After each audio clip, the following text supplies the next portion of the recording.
College के hostel की warden ने आज पहली बार मुझे एक कार में भेजा। मैं अच्छी तरह से तैयार होकर अब वार्डन की बात मान चुकी थी। वार्डन ने मुझे कहा था कि अगर तुम मेरी बात मानोगी तो तुम्हारे पास पैसा होगा। मैंने घर वालों से पैसे मांगे तो घर वालों ने कहा कि अभी पैसे नहीं हैं। मैं बहुत ही ज्यादा परेशान थी। वार्डन अक्सर हॉस्टल से लड़कियों को रात को बाहर बीच देती थी। मैं भी अब वार्डन की बात मान चुकी थी। वार्डन पहले भी मेरे पास आई और मुझे कहने लगी, अगर तुम्हें किसी भी चीज की जरूरत हो तो तुम्हें मुझे बता देना है। कॉलेज से वैसे बाहर जाने की इजाजत नहीं थी। हॉस्टल से जो भी लड़की बाहर जाती थी वार्डन की इजाजत से ही जाती थी। वार्डन बहुत ही ज्यादा सख्त औरत थी। वार्डन को मैंने कहा कि मुझे पैसों की जरूरत है। वार्डन ने मुझे 5,000 रुपए दिए और कहा कि उज एक गाड़ी आएगी तो मैं उसमें बैठ कर जाना है और जहाँ जाना है वहां किसी किस्म का हंगामा मत करना। इनकी हर बात मानना में अब बहुत ही ज्यादा परेशान थी। अभी महंगाड़ी में बैठी ही थी कि मेरे जिस्म पर बहुत ही ज्यादा पसीना ई रहा था। मैं काम रही थी कि आखिर मैं कौन से रास्ते पर चल चुके हूँ। लेकिन अब जो भी है मुझे पता था कि अगर मैंने अब अपना काम मुकम्मल न किया तो वार्डन मुझे हॉस्टल से भी निकाल देगी।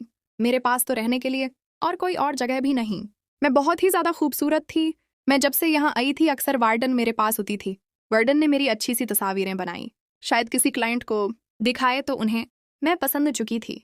वार्डन ने मुझे बताया कि ये 5,000 रख लो और वापसी पर भी तुम्हें 5,000 मिल जाएगा। अब एक रात के काम के 10,000 कौन देता है। मुझे इस बात की खुशी जरूर थी। थोड़ी देर के बाद गाड़ी एक बड़े से बंगले के सामने रखी। मुझे गाड़ी वाले ने उतरने को कहा। दरवाजे पर छोड़ कर वो वहां से चला गया। गाड़ी वाले ने कोई सवाल नहीं किया और मैं भी उससे कोई बात नहीं पहुंच सके। जिस बंगले के सामने वो मुझे उतार कर गया था, इस बंगले की चौकीदार ने खुद ही दरवाजा खोल दिया। साहब अंदर हैं और आपका इंतजार कर रहे हैं। मैं खामोशी से अंदर चली गई। मैंने देखा कि कमरे में हल्की सी रोशनी है। एक शख्स बैठा है जिसकी उम्र तकरीबन 40 साल होगी। मैं इसके बिल्कुल पास जाकर बैठ गई क्योंकि उन्होंने मुझे इशारा किया कि यहाँ बैठ जाओ। मैं उनकी बात मानकर बिल्कुल पास बैठ गई। उन्होंने मुझसे कोई सवाल नहीं किया। पानी का एक गिलास मुझे दिया और कहा कि तुम्हें किसी किस्म की कोई परेशानी तो नहीं। मैंने कहा नहीं। वार्डन की बात मुझे अच्छी तरह से याद थी कि ज्यादा सवाल और जब अब नहीं सिर्फ अपने काम पर फोकस करना। बस काम मुकम्मल हो जाए तो एक नंबर पर कॉल करना है और वो गाड़ी वापस आ जाएगी और मुझे वापस हॉस्टल में छोड़ देगी। थोड़ी देर के बाद उस शख्स ने मुझे कहा कि क्या खाना तुमने खाया है। मैंने कहा हाँ। उन्होंने खाना खाया है। वो फिर यहाँ से उठा और मेरा हाथ पकड़ा और मुझे एक कमरे में ले गया। इस कमरे में मुझे साफ चेहरा नजर आ रहा था। वो शख्स कोई पढ़ा लिखा था, शायद कोई अफसर टाइप था क्योंकि वो बहुत ही ज्यादा स्मार्ट था। उसने मुझे बैठने को कहा। मैं बैठ चुकी थी और जब उन्होंने इशारा किया तो मैं समझ चुकी थी क्योंकि अब मुझे उस खेल की तैयारी करनी थी जिस मकसद के लिए मैं यहाँ आई थी। थोड़ी देर के बाद उन्होंने हिस्से की तरफ इशारा किया। मैं अब हिस्से के साथ खेलने लगी और मुझसे अभी तक सही तौर पर बिल्कुल खेला नहीं जा रहा था, लेकिन मैं कोशिश कर रही थी। थोड़ी देर के बाद उसने मुझे समझाया तो मैं अब उसकी बात मानकर खेलने लगी और काफ़ी अच्छे तरीके से खेलने लगी। मुझे समझ हो चुकी थी। मैं थोड़ी देर हिस्से के साथ खेलती रही। फिर कुछ देर के बाद उसने मुझे बैठने को कहा और खुद खेलने लगा। उसके खेलने से मुझे काफ़ी अच्छा ज़रूर लग रहा था क्योंकि ये पहली बार का खेल था, इसलिए मैं भी उनका साथ दे रही थी। मैं न चाहते हुए भी अब मुकम्मल तौर पर उसका साथ देने पर मजबूर थी। थोड़ी देर के बाद उन्होंने मुझे एक अच्छी सी पोजीशन बनाने को कहा। इतनी देर में हमारे बीच कोई भी बात नहीं हुई थी, बस खेल तो खेल। हम अपना खेल ही खेल रहे थे। थोड़ी देर के बाद उसने मुझे कहा कि क्या तुम्हारा ये पहली बार है। मैंने कहा हाँ, ये मेरा पहली बार है। बस अब थोड़ा सा ख्याल कीजिएगा, ठीक है। क्या तुम जानते हो कि मैं कौन हूं? नहीं, मैं आपके बारे में कुछ नहीं जानती। उसने बताया कि ठीक है, तुम्हें जानने की ज़रूरत ही नहीं। थोड़ी देर के बाद उसने कोशिश की और वो अपनी मंजिल को पा चुका था।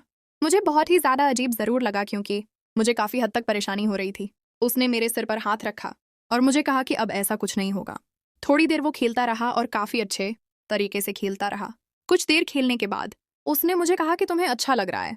मैंने कहा हाँ, मुझे अच्छा लग रहा है। फिर उसने पोजीशन बदल दी और मुझे कहा कि यहाँ बैठ जाओ कुर्सी पर। वो बैठ चुका था और मुझे भी बैठने को कहा। अब मुझे हरकत करने को कहा क्योंकि वो बिल्कुल साकिन तौर में अपनी हरकत पर मसरूफ़ थी और थोड़ी देर के बाद मैं बहुत ही अच्छा खेल रही थी। उसके खेलने से अब मुझे काफ़ी अच्छा भी लग रहा था।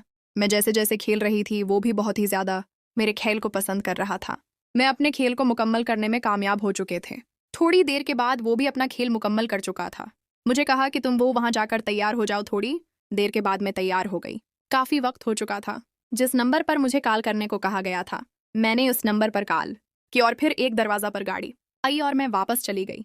जब वहां मैं पहुंची तो वाइडन ने मुझे 10,000 रुपए और निकाल कर दिए। 5,000 मुझे पहले मिल चुका था और 10,000 और मिले। मैंने कहा कि अपने तो 5,000 कह दे, नहीं, तुम्हारी परफॉर्मेंस से बहुत ही ज्यादा खुश हैं। उन्होंने खुद ही तुम्हारे 5,000 ज्यादा दिए हैं। मैं चाहती तो ये रख सकते थे, लेकिन मैं नहीं चाहती कि मजीद इस बारे में किसी किस्म की कोई भी गलत फहमी हो।